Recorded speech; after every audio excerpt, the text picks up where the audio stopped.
It's the Raw Meat Podcast, the most mediocre wrestling podcast on the internet.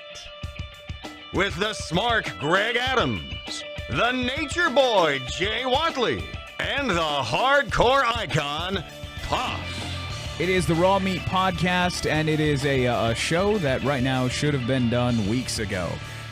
We have been with our regular jobs, dealing with a lot of random weird stuff that pops up and eats up a lot of our day. So we have not podcasted in a while, but we needed to do it today because we are on the backside of a pay-per-view. Greg Adams here, and new Raw Meat Podcast champion. Baby. Drink it in. Puff right over there. Last night was the first SmackDown branded exclusive pay-per-view Backlash. We were not able to do a prediction podcast show like we normally would. But what we did is we all exchanged our predictions prior to the event. You know what bums me out most about that? We don't have on record Jay just running his gums. You'll never beat me. Dirt sheets never lie. I'm never wrong. Blah, blah, blah, blah. And I beat his ass last night. And look who's missing. Look who's not here. I know. I walked the whole building to try and find him to bring him in. He'll do one of his things where he'll walk by and realize what we're doing. And he'll come in here and he'll be, see, this is what happens. You guys always try to keep me out of everything. And that's not the case at all. But he sucks. That's the case. He blows. He's never getting that title back.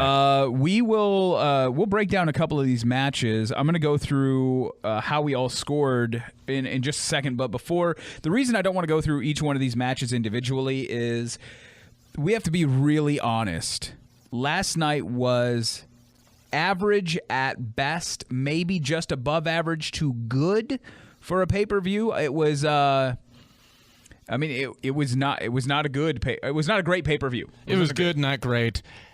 And some of the moments that could have made it great didn't happen due to injuries and people being out, and it was a whole thing last night. But overall, with the lack of talent and a short staff and people being over in Japan, where when Orton got injured, it's not like you could be like, all right, Cena, you're up, or one of the big names. They had to go grab Kane because he just happened to be there. Let me tell you this right now. I think that the Kane-Bray Wyatt match was better than what we would have got with a Bray-Randy Orton match, and it made me happier. Even if you didn't have the Randy Orton run-in at the end, even if you just would have had, go through the tables, bust out the chairs, do no holds barred between those two, I could watch that match I could watch that exact match at 3 pay-per-views a year and be happy every time I saw it. I enjoyed the match. I would like to have seen where this Orton-Wyatt feud is going, but I guess, with Orton hitting the RKO at the end, we're eventually going to get there. Just, I don't know. After the build-up and the promos, I just want to see a conclusion. I've got a lot of thoughts on the storytelling, and I want to get to those, but first I want to knock out the predictions. We erased our Randy Orton and Bray Wyatt match which didn't matter anyway because all 3 of us picked Randy Orton to win. But Bray won by countout. If one of us would have picked it. Technically, that is true. But we all 3 had it, so we also all 3 correctly predicted that the Usos would beat the Hype Bros, and that Heath Slater and Rhino would beat the Usos to win the SmackDown Tag Team titles. We all 3 had that. We also all 3 had The Miz defeating Dolph Ziggler, who is now the world's highest paid jobber. Yep. The difference in this whole thing came down to 2 matches with belts on the line. The difference... The separation first happened at the conclusion of the women's title match because Jay took Nikki Bella, which not a bad pick. It is not a bad pick at all. You and I both correctly identified Becky Lynch as the victor, though, which I could have seen it go either way. You know what I like about the WWE right now is they're giving people that deserve opportunities that maybe took a couple on the chin. It's like, all right, for all the hard work you putting these folks over and not being about yourself and being an asshat like Del Rio, here's your reward. I think the most common chant right now that we will hear for the next, we've already been hearing it a lot, and we're going to hear it for the next 3 months, is "You deserve it." That seems to be the common chant. And we got that last night as Becky Lynch won. So that was the separation going into the final match of the night, where you and I both knew whoever wins this is going to have not only the title, but a perfect scorecard for only the second time ever in our predictions. And AJ Styles defeats Dean Ambrose. You defeat me and have a perfect scorecard for the predictions on the pay-per-view. So let's all take a moment to pause and praise me and my greatness. And your time is up. But that is only the second time that anyone on our prediction series has correctly gone 100%. Now, it is slightly different because there were only 5 matches. One of them was taken off, although we would have all agreed at the same on that one. But I feel that this, even though I lost to you, I still feel like this was an insanely predictable pay-per-view. Well, predictable is not always bad. No, in professional wrestling, predictable is horrifying. See, there's 2 types of shows. You have Raw, who right now is unpredictable, but sometimes not very fun. And then you have SmackDown, who's predictable, but highly entertaining. I wish SmackDown was a little bit more off the cuff and, where it's like, wow, I didn't see that one coming. But at the end of the day, they're in the entertainment business, and I've been more entertained by what's going on SmackDown as a whole as opposed to Raw. Now, that may change in coming weeks. We don't know what the future holds, but, that's just how I feel about it at the moment. I do wish that they would take this brand split in a more creative, divisive direction, because if you look at the landscape of pro wrestling on TV right now, really your options, there are 4 shows that most fans can find access to. You have Raw and SmackDown, you have TNA, and you have Lucha Underground. Mm-hmm. Now, what Lucha Underground does is completely different than the other 3. Then what you have in TNA, you're starting to see a blend of the two with what the Hardys are doing, and what Billy Corgan is bringing to the table at TNA is starting to bring some of those entertainment elements from the Lucha Underground side, and they're infiltrating TNA, and they're becoming that blend mix. I wish there's still room on the WWE side to have 2 completely different products between Raw and SmackDown that still operate in a different vein than those other 2. You don't have to emulate or copy what they're doing, but like looking at the Cruiserweight Classic. The Cruiserweight Classic is not a TV show, but the storytelling and what takes place there, I think, has trumped both Raw and SmackDown. Not for legacy and for long term, but presentation wise, and what's the word I'm looking for? Like what they've been able to do with guys that you don't know who they are before they step in. Most of the audience has no idea who half of these guys are, and they step in and they're able to create a compelling match and entertain you in a short period of time without having to have the same exact match week after week after week. Kevin Owens was doing an interview right before SummerSlam where he alluded to it. He said that basically he fought Dean Ambrose every day for 6 months. That is true. And that's what you got. And so now all of a sudden with the Universal Champion, why are people coming around to it? It's because it's different. It lends this different idea and approach and view, and I think that might actually be the biggest problem right now between Raw and SmackDown is the fact that they are underutilizing the base of talent that they have. Not everyone has to be a star, but if you get everyone on TV, you can get a little creative with who faces who. And then when you see Bray Wyatt and Kane for the first time in 6 months, all of a sudden that match has like, oh, okay, I know what we're gonna see here. I don't know. Does that make sense, or am I just the ramblings of a crazy man? It makes sense. I think what they've got themselves into is they did the brand split a bit prematurely before they had all their talent in a row. And then when they split it up, they went, oh crap, we literally have 4 tag teams here and 4 tag teams here. We have a heavyweight title where only legitimately 3 people can be contenders for.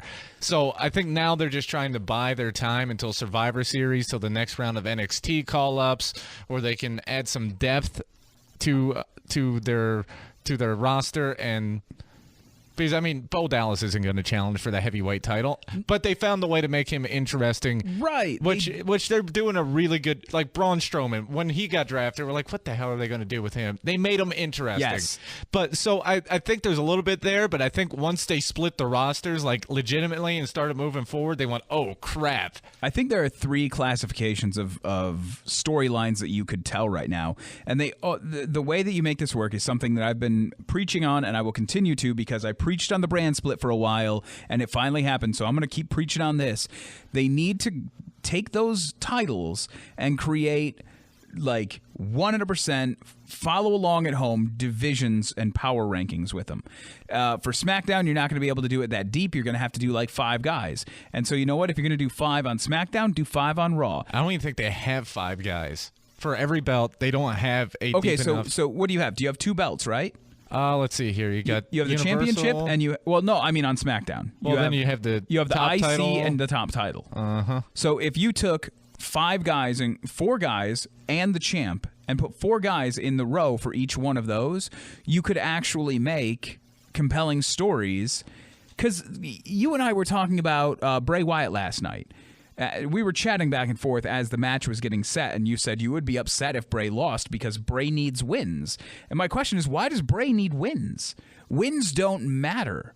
Wins, there's no rationale for wins. You could have somebody who loses 17 matches in a row, wins 1 match, now they're in the title picture, because none of it matters. And I don't mean none of it matters in a way like wrestling's predetermined and it's fake or whatever.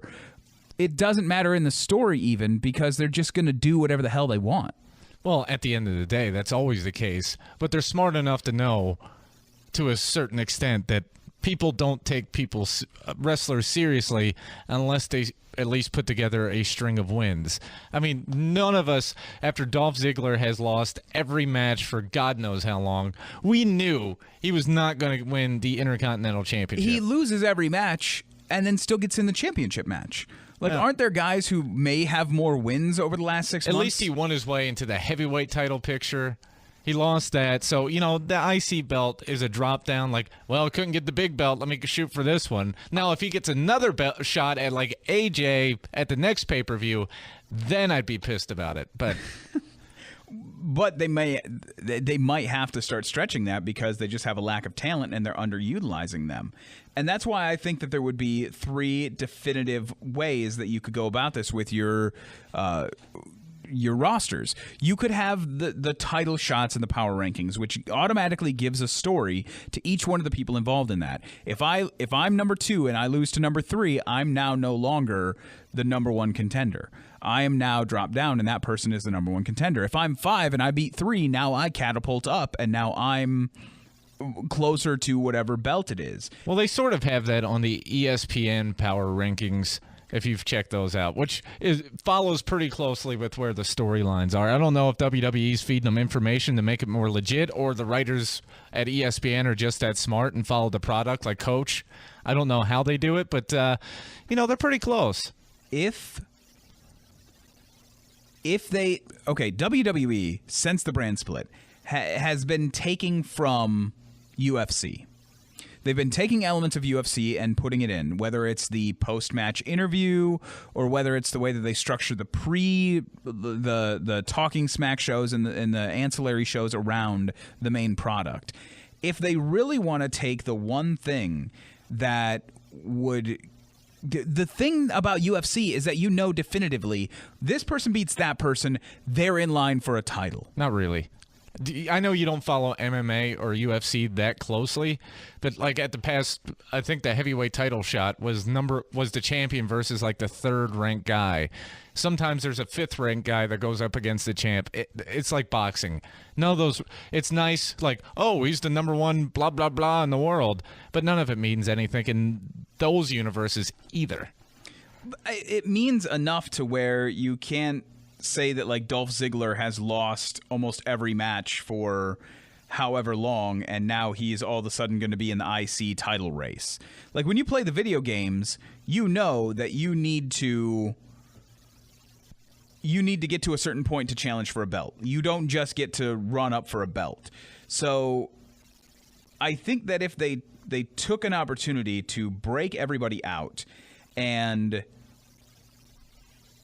put guys like Baron Corbin is not in the World Heavyweight title picture. He is in the Intercontinental title picture. So now when he takes on Apollo Crews, and Apollo Crews is number 4 and he's number 5, if he beats Apollo Crews, he's now number 4. Well, I think Raw's been doing that decently here recently. The other thing with SmackDown is they got done with SummerSlam and had 2 weeks to build for a pay-per-view. Yeah, so, and I don't want this to sound like this is all about Backlash. This is about overall. The other two places that you can put guys besides having the title pictures is you can have guys that you're building like a Braun Strowman. You can have below the title pictures people that you're introducing, people that you're building a character for.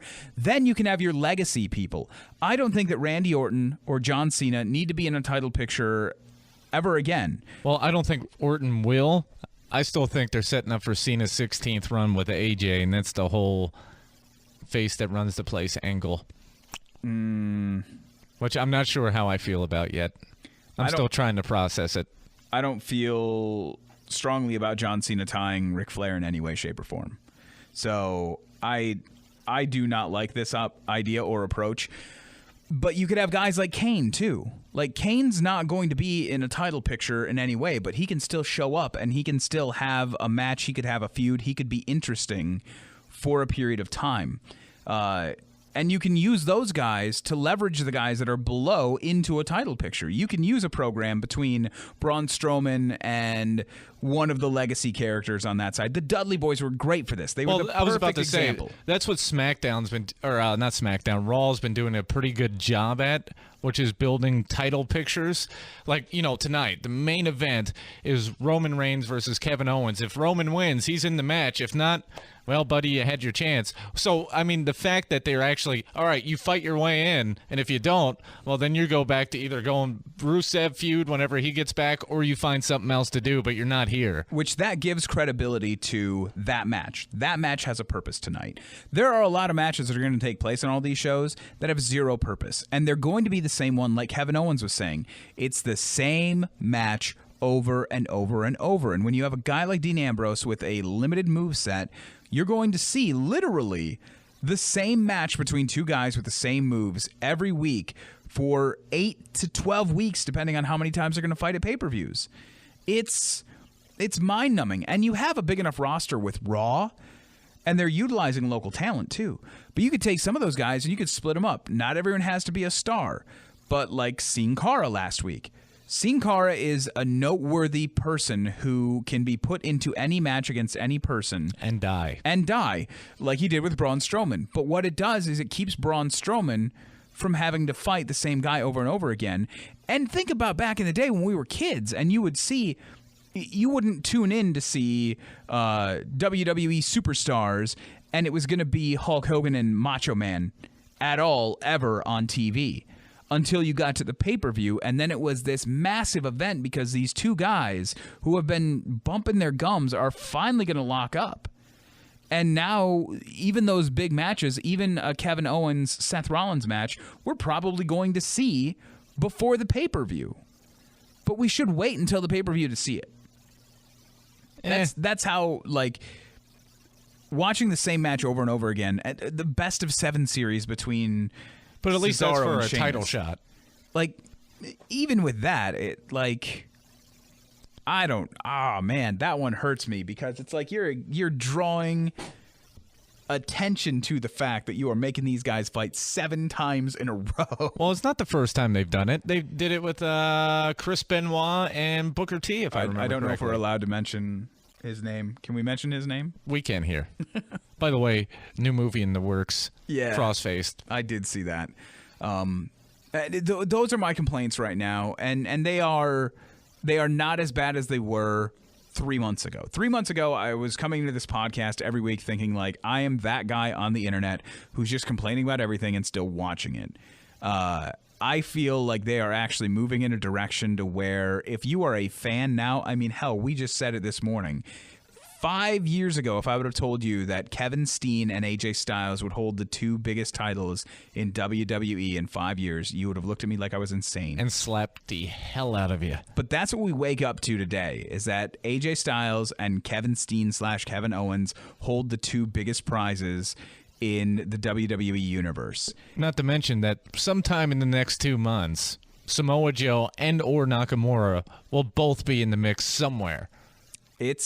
Which is, 2 guys you never thought you would see. And that. Wednesday night, we're going to see something that completely breaks the mold and goes against the grain of everything that Vince McMahon has stood for the last 40 years.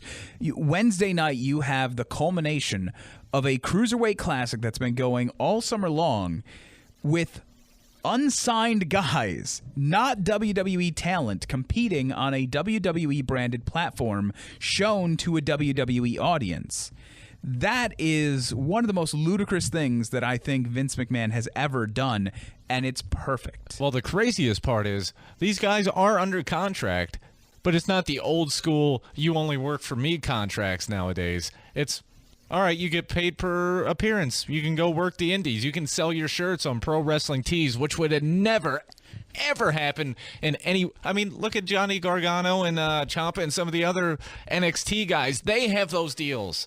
They have those deals now, but the minute that they lock into an actual program, they will get a WWE deal, and I'm not upset about that. Well, I'm sure they're not either, but it's just crazy that it's, some of the smaller talents. Go have Mick Foley, general manager of Raw. He's on TV every week. Guess who's allowed to make independent bookings? Still.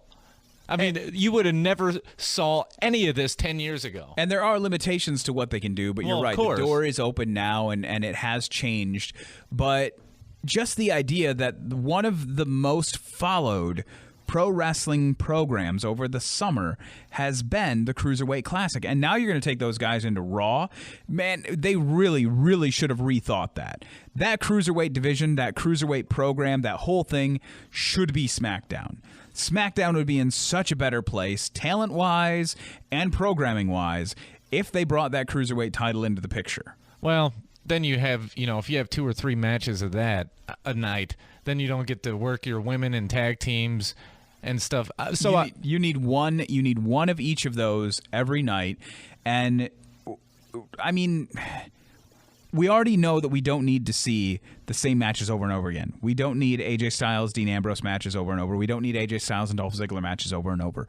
So if you can thin that out a little bit, still have them come out and cut their promos. But I mean, on Raw, where they have 3 hours, where you literally get Roman Reigns versus Seth Rollins for a month, that cuts down on that by having possibly at least a half hour of the show eaten up by cruiserweights. Maybe, but the cruiserweights would have put so much legitimacy instantly. It would have been the shot in the arm that SmackDown desperately needs. Where would SmackDown be if The Miz doesn't go off on talking smack? If that never happens, if The Miz never has that moment, are we looking at SmackDown in such a way that they're already hurting? They're hurting right now by comparison. And if you take away the Miz's dose of realness there, you've got people already jumping ship. And not just jumping ship in the sense of, like, let me see where the lifeboats are.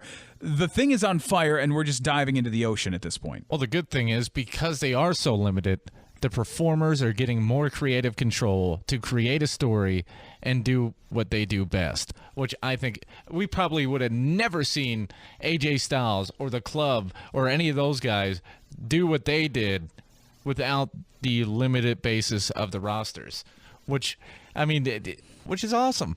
Now, looking ahead to tonight will be Monday Night Raw.